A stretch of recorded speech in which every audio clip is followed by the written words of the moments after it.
அனைவருக்கும் வணக்கம். என் பெயர் மாப்பா ஆதர்ஷ்.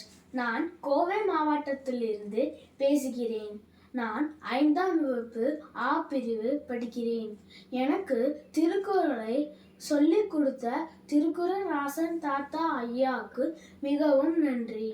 நான் இப்பொழுது 130 திருக்குறளை படித்துள்ளேன். நான் இப்பொழுது அடுத்த 20 குறளை கூற வந்துள்ளேன். அரண் வலியுறுத்தல். சிறப்பு ஈனும் செல்வம் ஈனும் அறத்தின் ஓங்கு ஆக்கம் எவனோ உயிர்க்கு. அறத்தின் ஓங்கு ஆக்கமும் இல்லை அதனை மறத்தலின் ஒங்கிலே கேடு. ஒல்லும் வகையான் அறிவினை ஓவாது செல்லும் வாயெல்லாம் செயல். மனத்துக்கண் மாசலனாதல் அனைத்து அரண் ஆவுல நீல பிற. அழுக்காறு அவா வெகுளி இன்னாற்றல் நான்கும் இழுக்கா என்றது அரண். அன்றிவா நின்னாது அறம் செய்க மற்றது பொன்றும் கால் பொன்றா துணை. அறத்தாறு இது என வேண்டா சிவிகை பொறுத்தானோடு ஊர்தான் இடை. வீழ்நாள் படாமை நன்றாற்றின் அஃதுருவன் வாழ்நாள் வழியெடுக்கும் கல். அறத்தாறு இது என அறத்தான் வருவதே இன்பம் மற்றெல்லாம் பொறுத்த புகழும் இல.